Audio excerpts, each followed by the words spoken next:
Welcome again. This is a day after the local elections, and we at Kathmandu Post are trying to get a sense of early trends during the elections. And I would like to qualify, in most of these village level committees and the municipalities, the counting has just started. And let me also qualify that because it's a very tedious process counting the ballots, unlike in previous election where you could just count one stamp. You have to make sure that seven separate stamps on a ballot paper. This is a dummy ballot, which is almost as big a size as this. So you have to decide if someone votes for a certain party here and then some other party here. It's a very time-consuming process. In Kathmandu, for example, we found out that it took almost 5 to 6 hours to count 150 votes. So you have to bear in mind that much that we may all be impatient for the election results, it's going to be a very tedious process, especially in big metros. Before we start seeing a real trend and say, okay, this party is losing or this party is winning for sure. Okay. That said, I would like to point out at some of the trends we've already observed. For example, depending on which estimates you look, the turnout according to the Election Commission yesterday was 73%, but some institutions have today revised it at 71%. In any case, it's a pretty decent and high turnout, 73%. And as we have noted in our news reports today, and the Election Commission also noted yesterday, the incidence of violence has been relatively, I would like to repeat the word, relatively low. Just to give you perspective, in the 2008, the first Constituent Assembly elections, the turnout was 59%, and in the second Constituency Assembly election in 2013, the turnout was 78%. So I would say that this elections features very well in terms of a voter turnout. And in the last two elections, the first one in 92 and the second one in 1997, these two local elections that took place, this one of course was the third one, the one yesterday. The voter turnout has been very similar, around 71-72%, very similar to the turnouts of two previous elections in the past. Okay, that's one of the major agenda major issues that we like to emphasize. Then other few issues that have come up, we would like to emphasize during this post-election coverage. Many of our viewers are interested to know which parties are doing well. The early trends, again, I have to qualify, early trends, very, very early trends, so that Nepali Congress and the CPN UML have been leaders far and away, and the Maoists are in distant third. And especially those in Kathmandu Valley who are interested to know how Saja Party and Vivek Sil are featuring.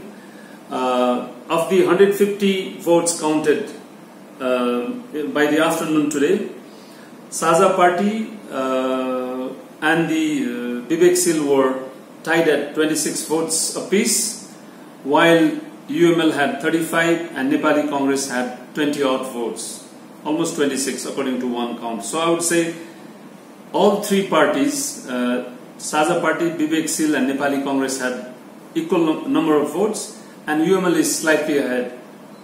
Again, very important to emphasize that Kathmandu has close to 300,000, 3 lakhs voters. So this is too early to call that this is a trend. So these are things we have seen. Another things we have seen during this election, again, and we have also reported it today extensively in our news reports, and I have also seen this in the media, other media and other coverage, both online and print and other television. Because of the very size of the ballot paper and perhaps lack of proper voter education, we fear with our early conversation with some of the voters yesterday who came out of the polling booths. It was very difficult for them, especially if you are not voting for one of the big parties at the top, to find out the election symbol, and also to find out the fact that you have to actually vote separately in 7 areas, you know. 7, for example, if you are voting for the mayor, the first column; if you are voting for the deputy mayor, second column; if you are voting for the ward chairman, third, you know. So you cannot vote for more than one party or one person in one column. That's the thing. And I was talking to one person today, and he said he ended up starting here and ending there. He actually, instead of voting for 7 candidates, he ended up voting for 14 candidates.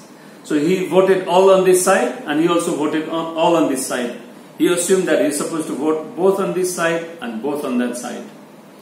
So perhaps the voter education has been lacking, and we say this not because we are trying to point fingers at the election commission or other agencies, official and otherwise involved. It's because we want a better reflection of the popular mandate, at least in the next elections. And the elections are, of course, democracy is never easy, and then election is a very tedious and logistically very, very difficult process. But perhaps a few things can be learned from the voting yesterday, especially for the second phase. Another thing that I personally saw was the ballot paper. This is a dummy ballot paper, mind you. The ballot paper is blue. Basically, it's white, and then the symbols, election symbols, are blue. The ink is also blue. So, when the voting area is so small, it's a very small area, and the ballot paper is blue, and when the voter puts his stamp or her stamp on the election symbol, which is also blue, the ink is blue, and it can easily get lost there, you know.